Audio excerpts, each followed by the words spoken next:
Cristo conmigo, Cristo delante de mí, Cristo detrás de mí, Cristo en mí. San Patricio, el joven cautivo, el comienzo de una vida marcada por el dolor.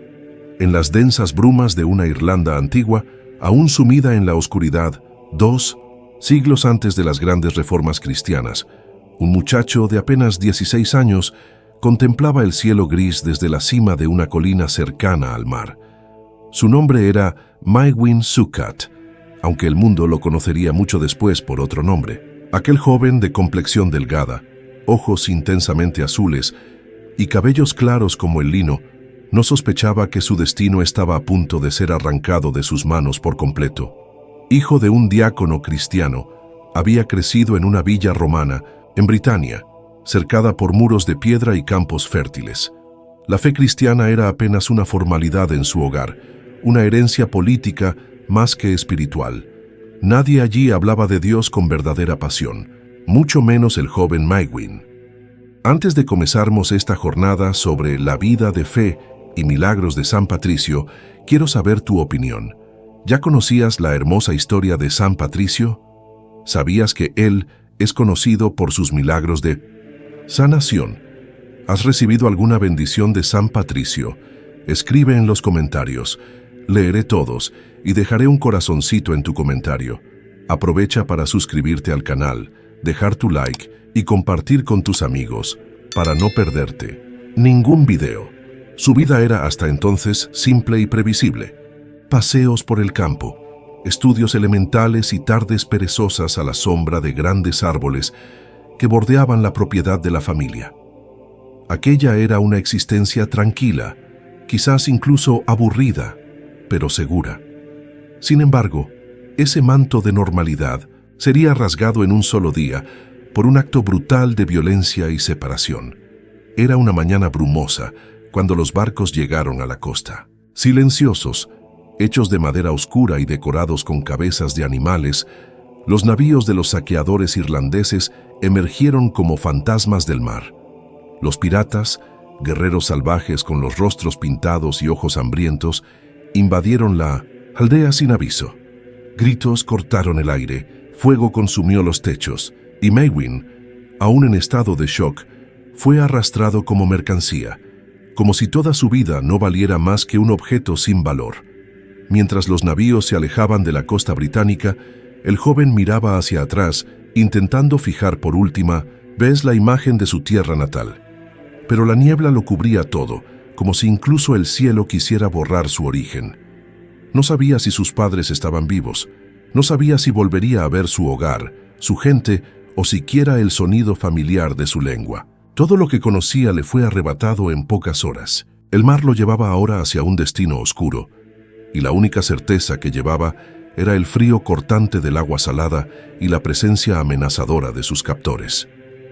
Al llegar a la costa de Irlanda, el escenario era totalmente distinto. La tierra era agreste, cubierta de colinas verdes y vientos helados. La espiritualidad allí era otra, druídica, ancestral, ligada a los ciclos de la naturaleza y a las fuerzas invisibles de los bosques. Fue vendido como esclavo a un señor local, un jefe tribal que comandaba un extenso rebaño de ovejas y ganado. Maewyn fue destinado al trabajo de pastor, aislado en las montañas, sin refugio, sin comida suficiente y sin nadie con quien hablar en su propia lengua.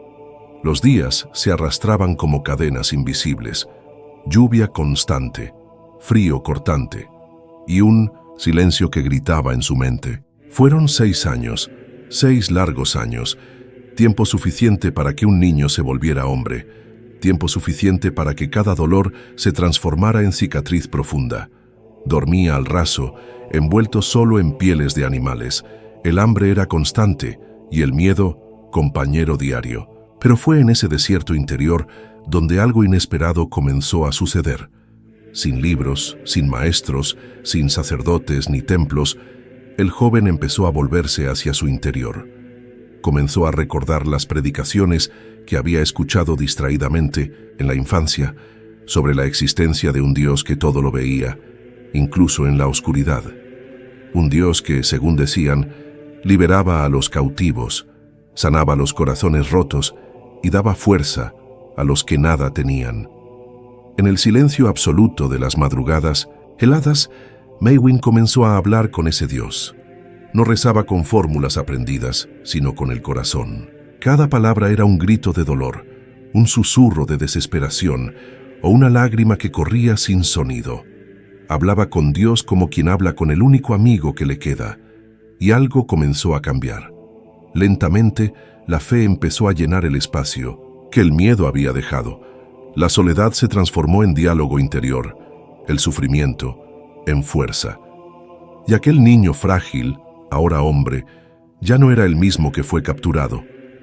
A veces, Maewyn tenía visiones, sentía en el corazón palabras que no eran suyas. En una de ellas escuchó con claridad: «Volverás a tu tierra natal, yo te guiaré». Era una promesa imposible. ¿Cómo podría un esclavo perdido en las montañas de una tierra extraña escapar de sus amos y cruzar océanos de regreso al hogar? Y aún así, él creía, porque aquella voz era más real que el viento, más firme que la piedra. A medida que pasaban los años, los habitantes de la aldea empezaron a ver algo diferente en aquel joven extranjero. Trabajaba con dedicación, no se quejaba, y a veces parecía hablar con el cielo como si estuviera en plena conversación con los dioses. No respondía a la violencia con odio, no devolvía el desprecio con furia. Había una paz extraña en él, como si algo invisible lo protegiera. Y esa fuerza silenciosa lo hacía peligroso, no con armas, sino con la luz que parecía llevar en los ojos. La vida lo moldeaba, como el río esculpe la roca. El dolor era constante, pero ahora tenía propósito. Aún no lo sabía, pero cada día en aquellas montañas era una preparación, una forja espiritual, y el cautivo silencioso se convertiría muy pronto en un libertador de almas. Pero en ese momento, todo lo que tenía era el frío, el viento y la fe, y eso era suficiente para continuar. El escape milagroso y el llamado divino. La noche estaba especialmente silenciosa. Ni los lobos aullaban en las colinas, ni el viento silbaba entre las piedras. Maewyn, ahora con más de 22 años, sentía en su pecho un estremecimiento que no venía del frío. Mientras observaba las estrellas titilando sobre la oscuridad inmensa del cielo celta, algo distinto ocurrió. Una voz, no externa sino interna, profunda como un trueno bajo la piel, habló con firmeza en su corazón. «Tu tiempo aquí ha terminado. Prepárate, hijo mío, porque pronto serás libre. Hay una nave esperándote». Maewyn se levantó de su lecho improvisado entre la hierba alta, con el corazón palpitando como si presintiera el paso de lo divino. Esa no era la primera vez que sentía un llamado, pero nunca con esa intensidad. Se preguntó si estaba soñando, si el hambre o la soledad le habían hecho perder el juicio. Pero no era locura, era certeza, y con ella, una decisión irrevocable. Debía huir. Aunque las probabilidades fueran mínimas, aunque lo buscaran como a un animal, aunque el castigo por fallar pudiera ser la muerte. Partió de madrugada, antes del amanecer, oculto entre la niebla y el manto oscuro que aún cubría los campos. No tenía mapa, ni comida, ni guía, solo la fe. Atravesó montañas desoladas, cruzó ríos helados, durmió en cuevas húmedas y se alimentó de raíces y pequeñas bayas. Los días pasaban como fantasmas y cada paso era una plegaria silenciosa para que su presencia no fuera descubierta. Cazadores, animales salvajes y tribus hostiles eran peligros constantes, pero nada lo detuvo. Caminaba como guiado por una fuerza invisible, una mano celestial que lo protegía del desastre. Después de días de travesía, llegó a una costa que no conocía. El mar rugía frente a él, pero en el horizonte divisó lo impensable, una embarcación anclada, cargando mercancía y preparándose para zarpar. Se acercó con cautela, sucio, débil, irreconocible. Los marineros lo miraron con sospecha. ¿Quién era ese extraño? ¿Un loco, un fugitivo, un ladrón? Les pidió con la voz quebrada que lo llevaran. Dijo que Dios lo había guiado hasta Sintose. Ellos. Al principio se burlaron, pero algo en sus ojos los hizo dudar. Un brillo extraño, una convicción que imponía respeto. Finalmente, tras mucha insistencia, lo dejaron subir. Apenas embarcó, una tormenta violenta se desató. El cielo se partió en rayos y truenos, y las olas golpeaban el barco con furia. Los marineros creyeron estar condenados. El pánico se apoderó de ellos. Pero Maewyn se arrodilló en cubierta, empapado por la lluvia, y oró en voz alta. No pedía por sí mismo, sino por la salvación de todos. Y de forma sorprendente, las aguas comenzaron a calmarse. El viento cedió, el cielo se abrió, y la embarcación, maltrecha, logró continuar su viaje. Los marineros, atónitos, comenzaron a verlo de otra manera. Ya no como un fugitivo, sino como un hombre tocado por algo mayor. El barco lo llevó finalmente de regreso a Britania.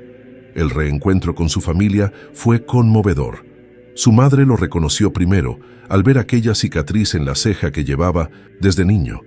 Lloraron juntos, pero Maewyn ya no era el joven que una vez partió.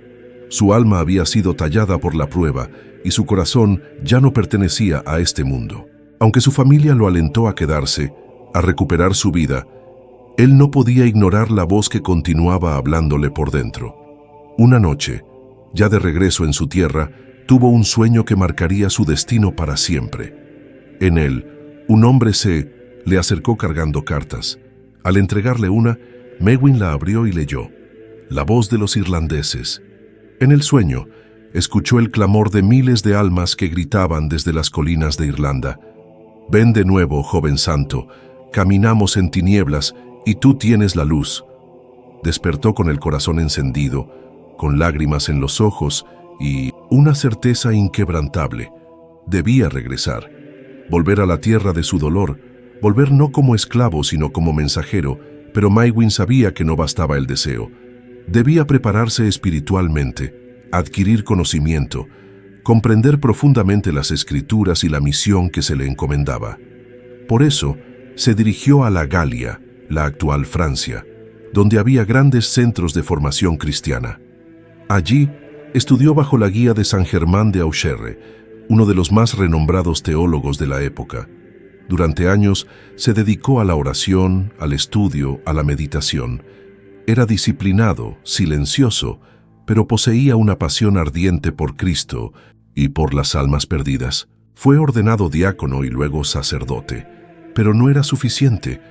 El llamado a Irlanda ardía en su interior como un fuego vivo. Finalmente, recibió una revelación. Debía regresar como obispo misionero. Aunque muchos dudaban de su capacidad, algunos incluso lo consideraban indigno por haber sido esclavo. Su fe, su preparación y su historia eran imposibles de ignorar.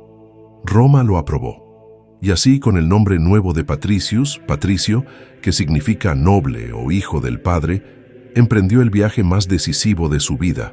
Volvería a Irlanda, no con cadenas en las muñecas, sino con la cruz en la mano. No como víctima, sino como portador de esperanza. Aquel muchacho que una vez pastoreó ovejas en soledad, ahora volvería como pastor de hombres, llamado por Dios para encender una luz donde reinaba la oscuridad. La batalla espiritual, druidas, reyes y la cruz. La costa de Irlanda emergió entre la neblina como un recuerdo enterrado que volvía a la superficie. Patricio, de pie sobre la embarcación, miraba fijamente las tierras que una vez lo vieron sufrir.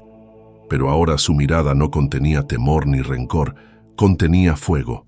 Un fuego que venía del cielo, una certeza que lo consumía por dentro.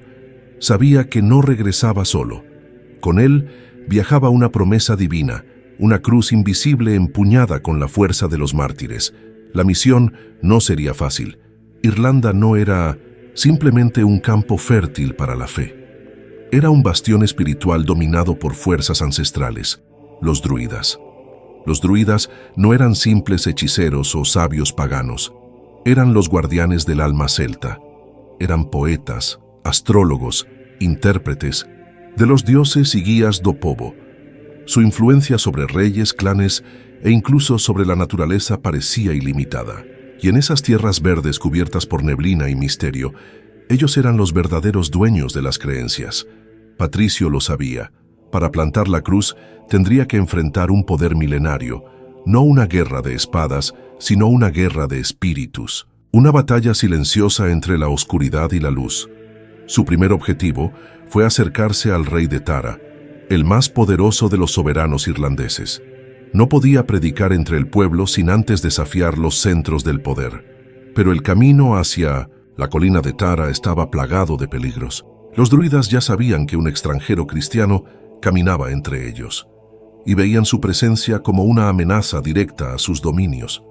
Consultaron los cielos, quemaron hierbas sagradas, y algunos aseguraban que habían visto en sueños una gran llama que consumía sus templos y sus símbolos. Aquella llama tenía forma de cruz. Patricio, sin temer, siguió adelante.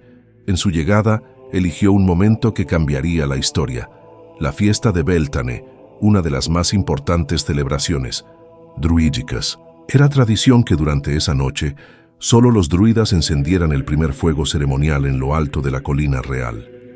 Pero Patricio, con una valentía feroz, encendió una fogata cristiana en una colina opuesta, Slaine, antes que los druidas lo hicieran. Aquel acto, simple en apariencia, fue un desafío abierto, una declaración de guerra espiritual. Desde Tara, los sacerdotes paganos vieron el fuego y entraron en furia. Era una señal de desacato a los dioses antiguos. Algunos exigieron la ejecución inmediata del forastero, pero el rey, intrigado por el coraje del extraño, ordenó que lo trajeran ante su presencia.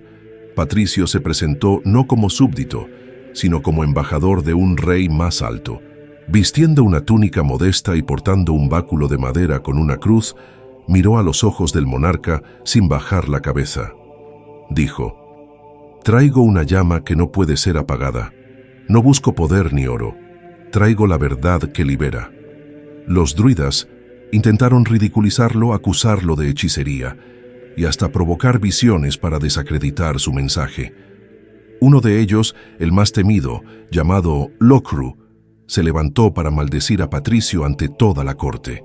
Pero según narran las crónicas, apenas comenzó a invocar a sus dioses, una fuerza invisible lo derribó con violencia. Cayó y murió en el acto. El silencio se apoderó del salón. Algunos gritaron blasfemia. Otros susurraban que el dios del extranjero era más fuerte. El rey, entre la confusión y la superstición, no lo ejecutó.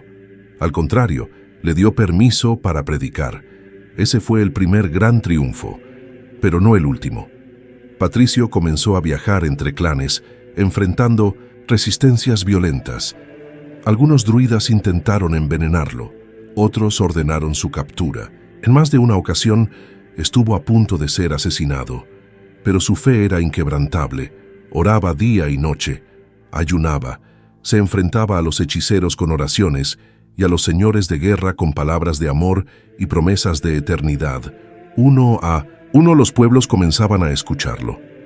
No todos aceptaban su mensaje, pero algo empezaba a quebrarse en el corazón de Irlanda. En uno de sus viajes, llegó a un valle donde se celebraba una ceremonia druídica con sacrificios animales y cánticos antiguos. Al ver aquello, Patricio sintió un dolor profundo. No por la barbarie, sino por las almas que aún caminaban en sombras. Se arrodilló en medio de la multitud y clamó en voz alta al cielo. Dicen que en ese momento una gran tormenta se desató, oscureciendo el cielo y apagando los fuegos rituales. El viento derribó ídolos y los sacerdotes huyeron aterrados. El pueblo quedó mudo ante lo que parecía una intervención divina. Pero Patricio no se vanagloriaba, no alzaba la voz para humillar, sino para salvar. Su lucha no era contra hombres, sino contra las cadenas invisibles que ataban sus almas. En lugar de destruir sus símbolos, los transformaba. Usaba el trébol, símbolo celta de vida y fertilidad, para explicar la Trinidad. Decía: «Así como este trébol tiene 3 hojas y es una sola planta, así es el Dios que os anuncio. 3 personas, un solo ser». Esa imagen, simple y poderosa, caló hondo en la mente del pueblo. La batalla espiritual no era solo con palabras, era un duelo constante entre la antigua Irlanda y la nueva promesa. Los druidas luchaban por conservar su influencia. Patricio luchaba por liberar. y aunque no todos los corazones se abrían, cada día ganaba terreno. Sabía que la verdadera conquista no era sobre la tierra, sino sobre el espíritu. La cruz, poco a poco, se alzaba donde antes dominaba el círculo druídico. El silencio de los bosques comenzaba a llenarse con salmos, y aunque la guerra espiritual continuaba, el resplandor del cielo ya tocaba la tierra de los antiguos dioses. Milagros, serpientes y leyendas eternas. La bruma de Irlanda parecía tornarse cada vez más ligera a medida que la presencia de Patricio se expandía. Donde antes el humo de los druídicos se elevaba en columnas oscuras hacia el cielo, ahora se escuchaban cánticos cristianos entonados en lenguas nuevas por corazones que comenzaban a abrirse. Sin embargo, con cada paso ganado, nuevas sombras se levantaban para poner a prueba su fe. Era como si las fuerzas antiguas, silenciosas, pero aún potentes, se negaran a morir sin luchar. Fue en ese clima de tensión espiritual que comenzaron a surgir historias de milagros, de prodigios, de lo imposible volviéndose real ante los ojos de un pueblo que oscilaba entre el miedo y la esperanza. Uno de los relatos más impactantes y eternizados en la memoria irlandesa fue el milagro de las serpientes. Aunque algunos dicen que es símbolo y no literal, el pueblo de entonces lo vivió como una verdad incontestable. Irlanda, según la tradición, estaba infestada de serpientes, no solo físicas, sino espirituales. Reptiles que se enroscaban en las almas, símbolos del paganismo y del mal primigenio. Patricio, en un acto de poder sobrenatural, se dice que subió a lo alto de una colina, extendió su báculo al cielo y con una voz que retumbó entre las rocas, ordenó a todas las serpientes abandonar la isla. Los presentes, al principio incrédulos, comenzaron a gritar cuando vieron una escena aterradora. Decenas, cientos, miles de serpientes se arrastraban fuera de los bosques, cruzaban campos, huían como si un fuego invisible las expulsara. Algunas se lanzaban al mar, otras desaparecían entre los acantilados. Los más ancianos cayeron de rodillas. No entendían completamente lo que ocurría, pero sabían que presenciaban algo que jamás se olvidaría. Desde aquel día y hasta hoy, Irlanda es uno de los pocos lugares del mundo donde no existen serpientes nativas. Milagro, símbolo. Para los irlandeses del siglo V no había duda, el dios de Patricio había limpiado su tierra. Pero los milagros no se detenían ahí. En una ocasión, mientras caminaba entre aldeas, un padre desesperado se le acercó con su hijo sin vida en los brazos. El pequeño, pálido y rígido, había caído al río y su cuerpo ya no respondía. El llanto del padre era un lamento que partía el alma. Patricio se arrodilló, colocó las manos sobre el niño y oró en silencio. Los que rodeaban la escena contuvieron el aliento. El tiempo se detuvo. De repente, un suspiro, un movimiento, un parpadeo. El niño abrió los ojos. El llanto del padre se transformó en gritos de júbilo. Aquel fue el primero de varios relatos de resurrección vinculados a él. Algunos dicen que levantó a más de 30 personas de la muerte. Patricio nunca se atribuía el mérito. Siempre decía, yo no hago milagros. Es Cristo quien vive en mí y actúa por amor a vosotros. La fama del santo comenzó a correr por las montañas, los valles, los ríos, pero con ella también crecía la resistencia. Algunos señores de guerra, temerosos de perder su control sobre los clanes, enviaban hombres para capturarlo. En más de una ocasión fue rodeado por guerreros armados. Pero siempre ocurría algo inexplicable. Los hombres quedaban paralizados, las armas se caían de sus manos, o una niebla espesa los envolvía permitiéndole escapar. En una historia relatada en las crónicas antiguas, se cuenta que Patricio y sus compañeros fueron perseguidos durante días.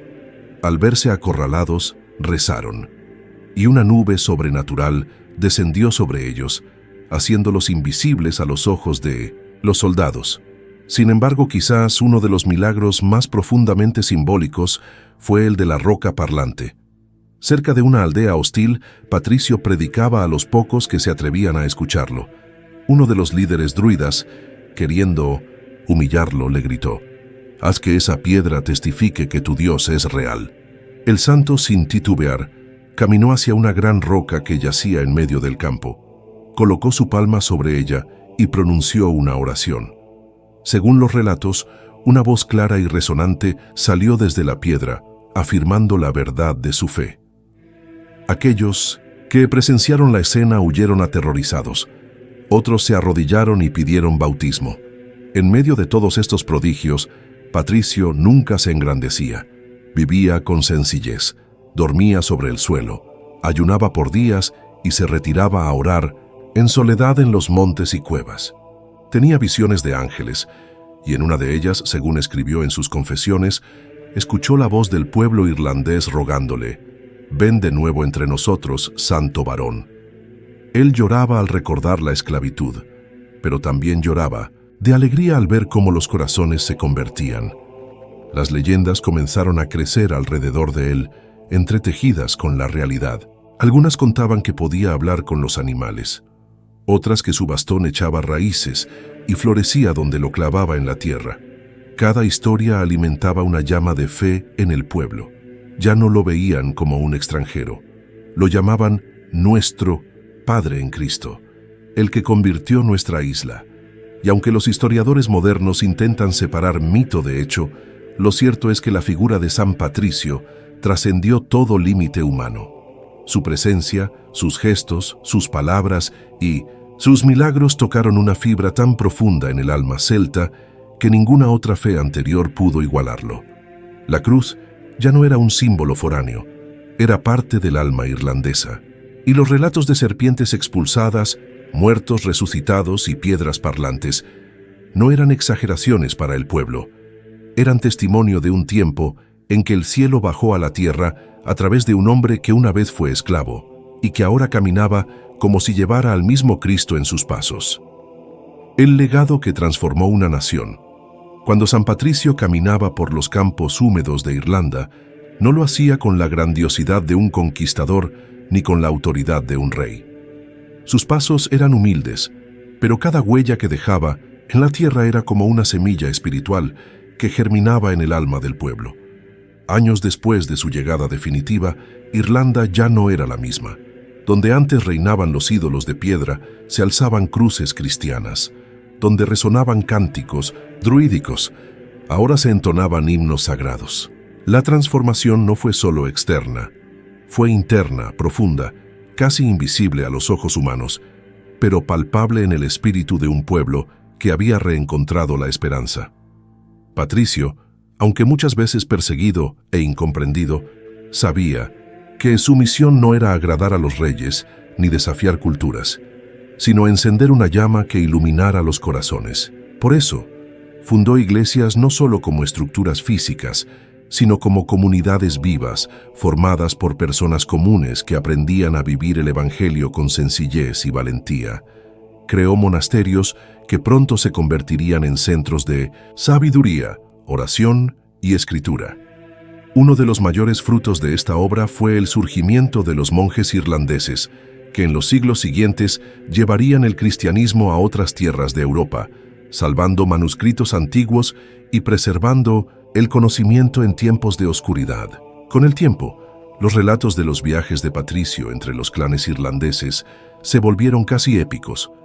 Él no solo predicaba, caminaba durante días hasta las aldeas más aisladas, enfrentaba tormentas, cruzaba ríos helados, bautizaba en aguas frías y predicaba en las lenguas de los nativos.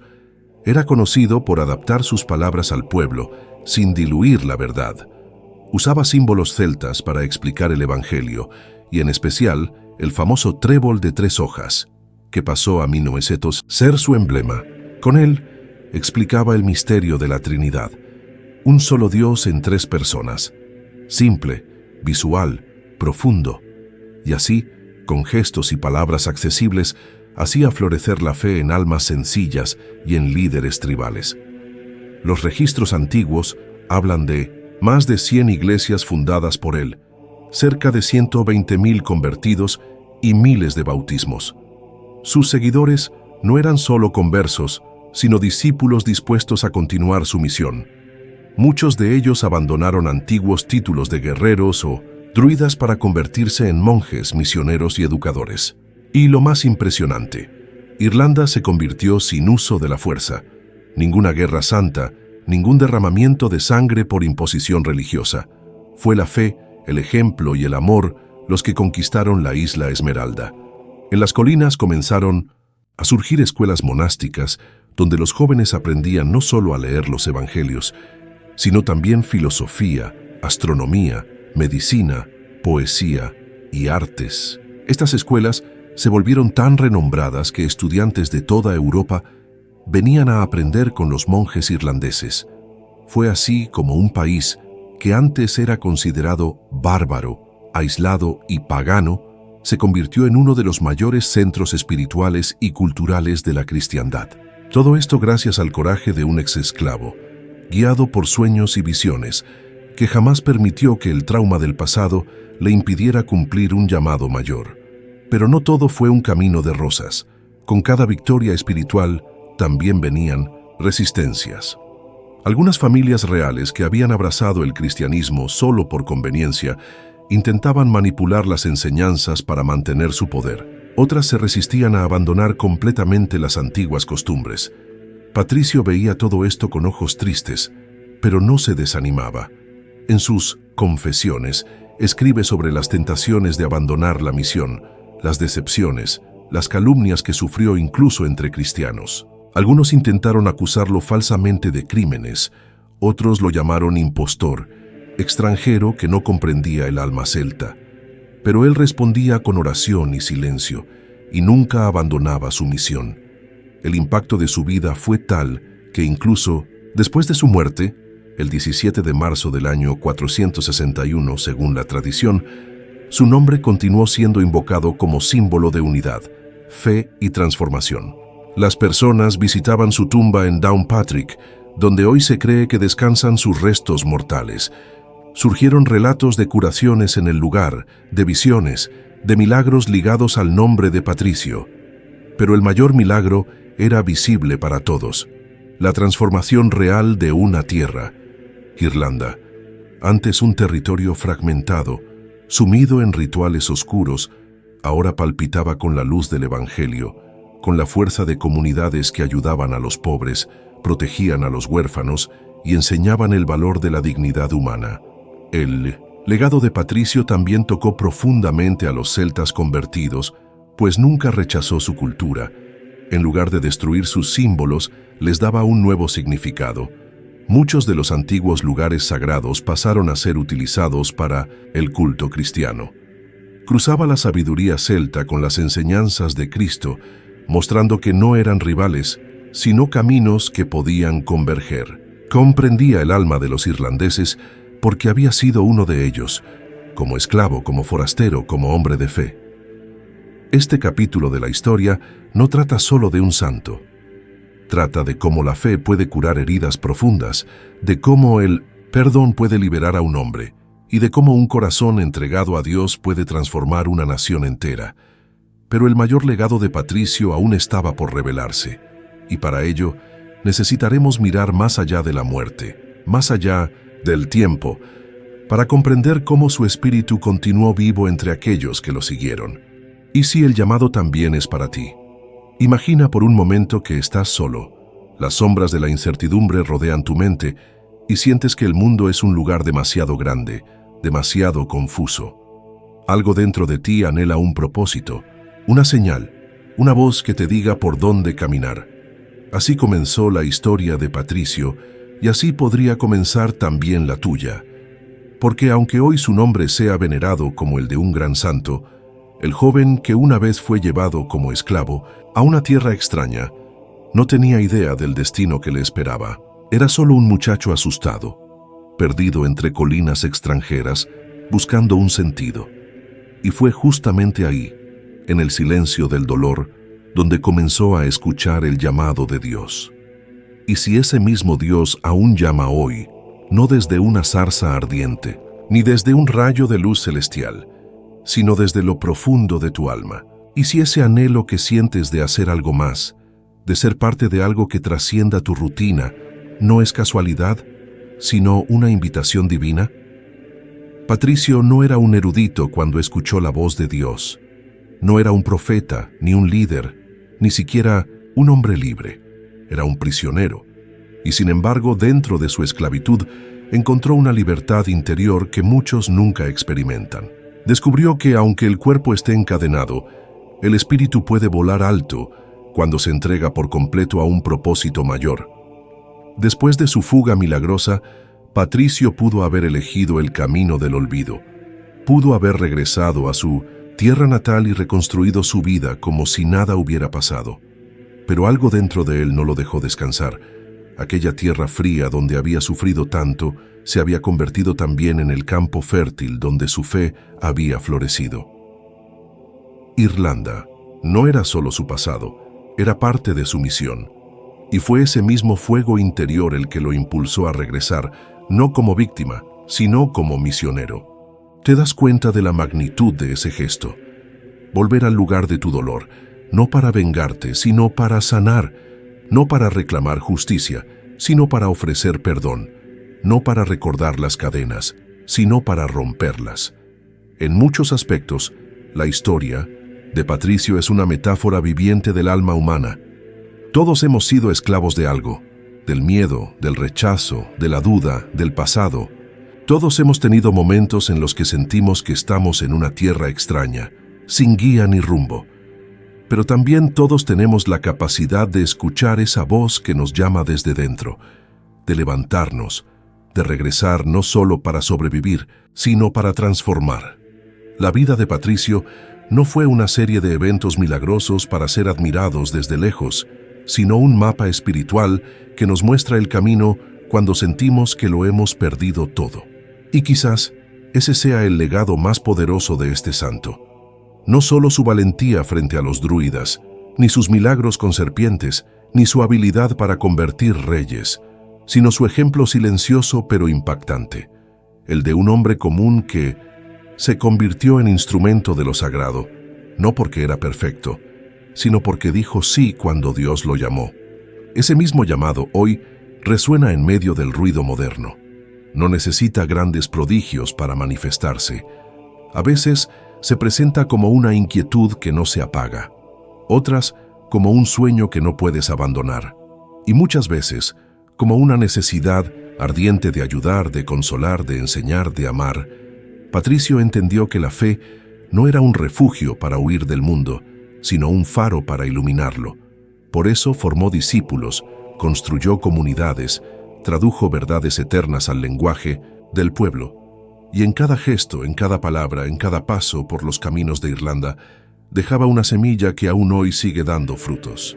Porque la verdadera santidad no consiste en elevarse por encima de los demás, sino en servirlos desde abajo, no en imponer, sino en inspirar, no en buscar gloria, sino en compartir la luz.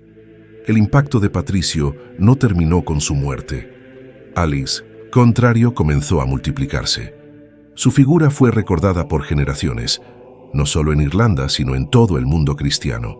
Su fiesta, el 17 de marzo, con el tiempo se convirtió en un símbolo de identidad, de unidad, de fe viva.